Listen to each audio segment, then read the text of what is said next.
Hello and welcome to Foreign Correspondents. I'm Min San-hee. This program seeks to explore the many issues surrounding Korea with foreign journalists stationed in this part of the world. And on that note, I would like to introduce to you the panel of foreign correspondents joining me on set today. Welcome. Marcus, should we start with you? A few words for the viewers regarding your views on being here with us today. Well, I'm very happy to be here today. My name is Marcus Bernsen. I'm a Danish journalist. My name is Elise Hugh. I'm an American journalist.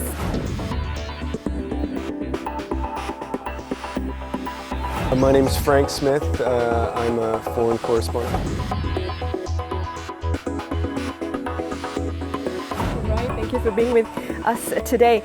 Now, for our very first broadcast, we are here at Imjingak in the city of Paju in Gyeonggi province. Are you familiar with Imjingak? Right, yes I am. I've been up here a few times before. Very interesting place to be. You really feel the closeness to North Korea up here, obviously.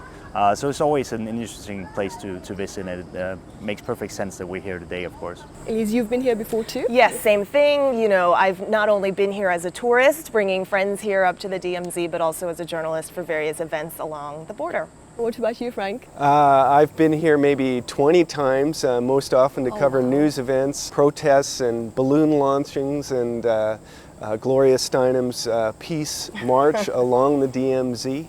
It's a very interesting place and I think an appropriate location for our show. Yes, and speaking of that, the topic for today's discussion is closely related to Imjingak, or I could say it is by location. But before we start our discussion, let's take a look at this video.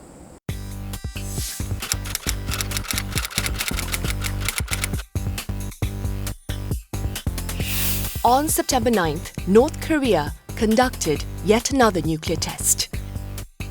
The explosive yield from the test is thought to be close to 10 kilotons of TNT. That's about 70% of the force from the atomic bomb Little Boy dropped in the Japanese city of Hiroshima in 1945. Seoul's meteorological agency said it detected a 5.04 magnitude artificial earthquake from the Punggye-ri test site in the north. This was Pyongyang's fifth nuclear test since declaring its possession of nuclear weapons in 2005. Following its first nuclear test in October 2006, Pyongyang carried out its second test in May 2009. After the death of Kim Jong-il in December 2011, his successor Kim Jong-un conducted the country's third test in February 2013 and the fourth this year in January. Immediately after Pyongyang's fifth nuclear test, President Park Geun-hye strongly condemned the North Korean regime. 금년 들어서만 벌써 두 번째인 북한 핵실험은 국제사회에 대한 정면 도전이라고밖에 볼 수 없으며 이제 우리와 국제사회의 인내도 한계를 넘어서고 있고. The United States, Japan and China also condemned the North for conducting yet another nuclear test. We won't stop our efforts in working with our international partners to increase pressure on this very opaque regime in reaction to provocative acts like this.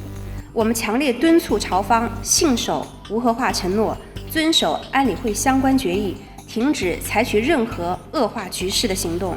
断じて許容できません。強く抗議しなければならないと思って。 But Pyongyang continues to claim that nuclear weapons are the only option to protect itself from the US. There has been much speculation about North Korea's intentions behind its most recent test, with some believing additional tests will come soon. One thing that's certain is that the global community will keep a close eye on Pyongyang's growing nuclear ambitions. North Korea conducted its fifth nuclear test, much to the alarm of the international community. And this latest blatant act of belligerence was covered by media worldwide, including your respective organizations. What do you suppose was the purpose for this latest act of provocation? What significance do you suppose it holds? Well, it's extremely significant, of course, because it's more evidence that North Korea is advancing its nuclear program. Again, we think of this as a global issue, and of course it's an international security issue. But in North Korea's mind, it's also about domestic legitimacy, right? Keeping alive the regime. And also, they're legitimately trying to deter what they call American imperialists from attack, right? So America's constantly saying, we're trying to deter North Korea's nuclear armament and nuclear development, but North Korea sort of thinks the same way, as they've constantly been in this position of we're at war. I think Kim Jong-un and North Korean military leaders suggest is their primary goal, which is being able to develop an intercontinental ballistic missile, an ICBM, that can deliver a nuclear bomb to the United States. And they seem to be closing in on that a lot faster than even I thought many years ago. I thought it would take, more than a decade. Let's say if you asked me 2-3 years ago, how long do I think it's going to take for North Korea to develop an ICBM? I would say 10 years. Now that's changed, and this year's level of testing and development from Pyongyang has warranted a shift in our understanding of where they're at with their nuclear and missile programs. The test was significant because it underlines how ineffective the policy from the international community has been so far in trying to make sure that North Korea didn't develop their weapons program any further. Right, it is. Now, as I mentioned earlier, your respective organizations covered the latest nuclear test. What aspects of the issue were addressed? I mean, in what direction does your coverage of North Korea's nuclear ambitions flow in?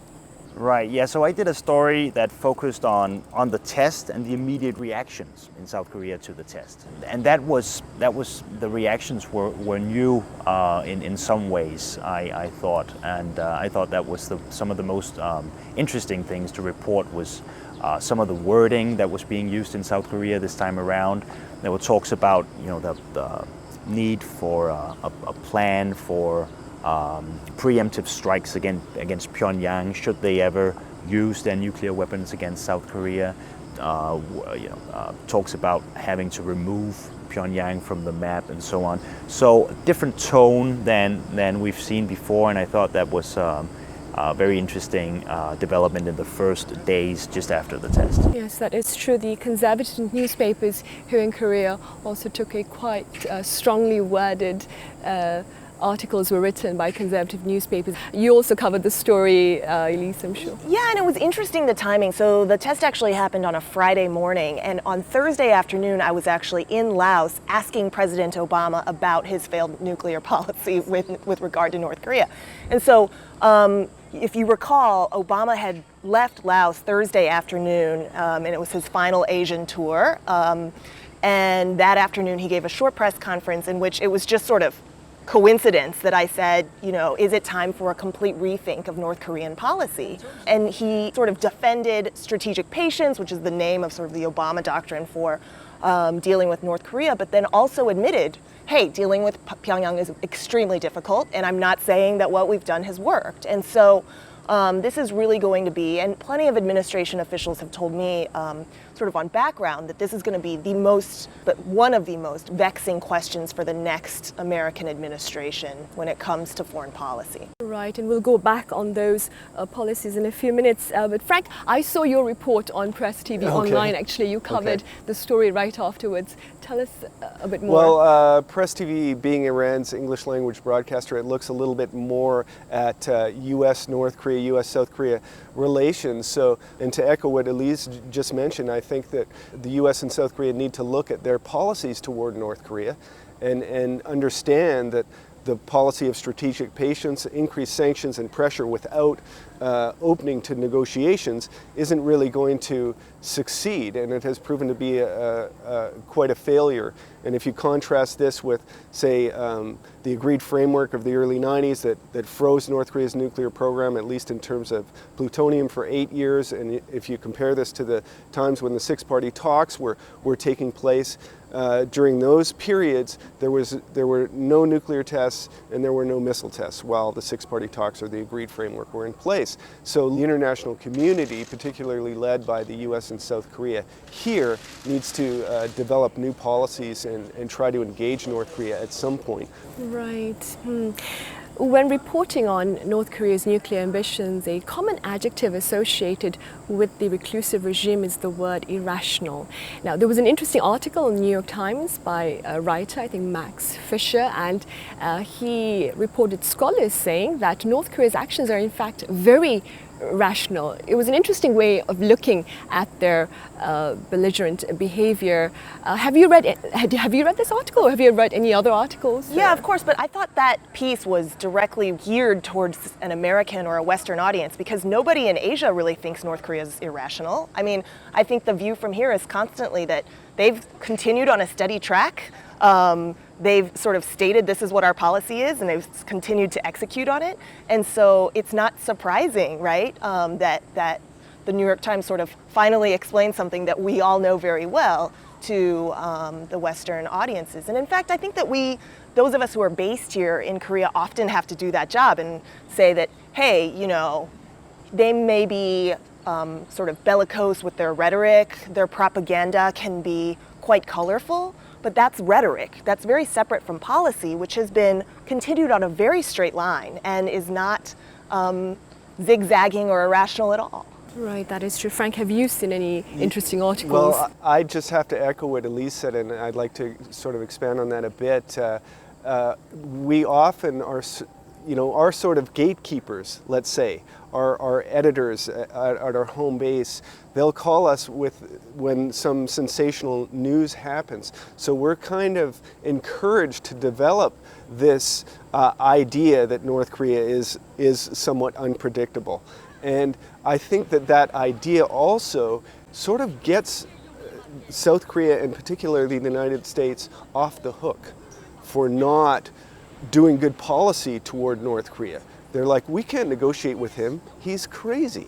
You never know what he's going to do next. Now, if I could use the analogy to, say, a basketball player, and I'm playing against LeBron James, he's going to dunk the ball.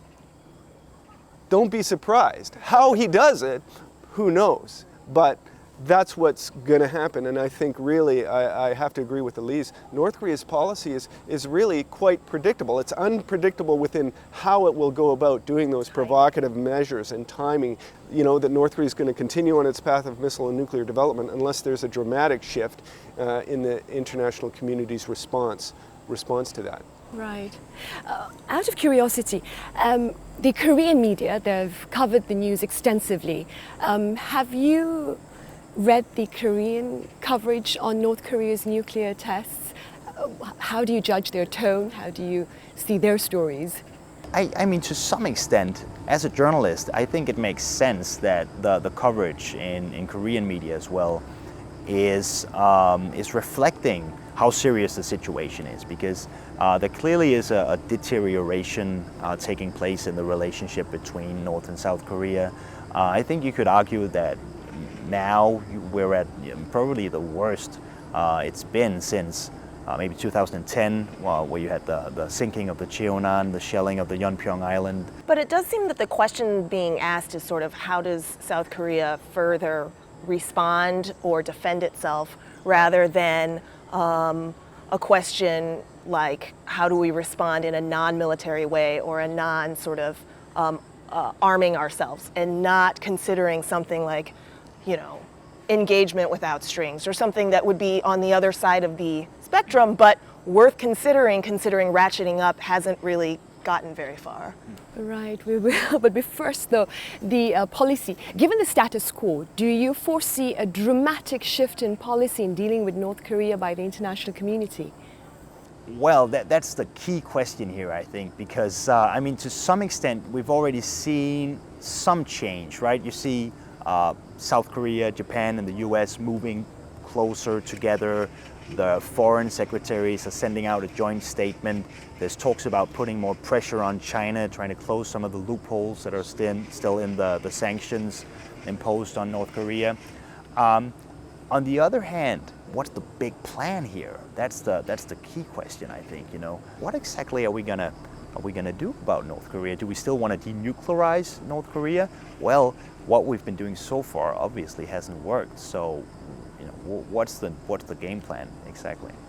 And we can't forget that all roads to North Korea lead through China, really. I mean, 90% of North Korea's remaining trade is with China. The reason why sanctions can be ineffective, even though minerals like coal are included in 2270, which was the spring sanctions that were supposed to be the, quote, toughest yet, right? The reasons why those won't necessarily cripple North Korean trade, of course, is because China has written in and insisted on certain loopholes that allow for trade to continue. And so we have to think about the problem, not as something that America and its allies can solve alone, but really, really would require a different approach with regard to China. But in this particular question, China and the US don't have interests that are aligned, right? They don't want the same things. And so, and in fact, the US and China's relationship on non-economic fronts, security fronts, is as tense as ever. Right.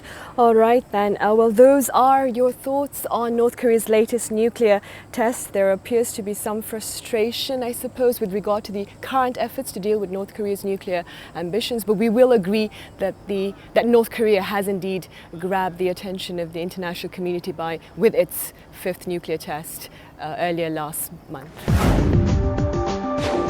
Now, following last month's nuclear test by North Korea, a popular phrase on the online platform, social media, has been nuclear armament. Now, debate over this issue has been escalating, with advocates claiming that nuclear armament is necessary to ensure national security, and critics pointing out that the widespread pursuit of weapons of mass destruction will eventually lead to the collapse of global peace and stability. So the question remains, is nuclear armament necessary? On September 21st, US President Barack Obama delivered his final address to the UN General Assembly, saying that North Korea must face consequences for its nuclear test. On the other hand, when North Korea tests a bomb, that endangers all of us. And any country that breaks this basic bargain must face consequences. President Obama also mentioned the high possibility of nuclear war unless countries all commit to preventing nuclear weapons from spreading and pursuing a world without them. The 5 countries acknowledged as nuclear weapon states according to the Nuclear Non-Proliferation Treaty, known as the NPT, are China, France, Russia, the United Kingdom, and the United States. But India, Pakistan, and Israel are de facto nuclear powers set to hold nuclear weapons for self-defense. After North Korea's 5th nuclear test, more people have argued Seoul also needs nuclear armament for self-protection. Some lawmakers renewed their calls for nuclear development, but the government reaffirmed its stance on remaining nuclear-free. 우리 스스로를 지키기 위해서 정말 혼연일체가 돼서 안보 의지를 굳건하게 북한에도 과시를 하고 그 전술핵 같은 거를 이제 재배치해서 그것도 확장 억제의 일환이죠. 그걸 이제 재배치해서 북한의 추가 도발을 확실하게 제압하고. Being the most destructive military weapon known to mankind, nuclear weapons will likely remain the center of heated debate as the world faces growing threats from North Korea. As a member of the Treaty on the Non-Proliferation of Nuclear Weapons, South Korea remains dedicated to the idea of a nuclear-free peninsula. But in recent times, calls for nuclear armament have been escalating. What are your thoughts on nuclear armament, on the idea that the possession of these nuclear weapons could ensure stability or security for a country?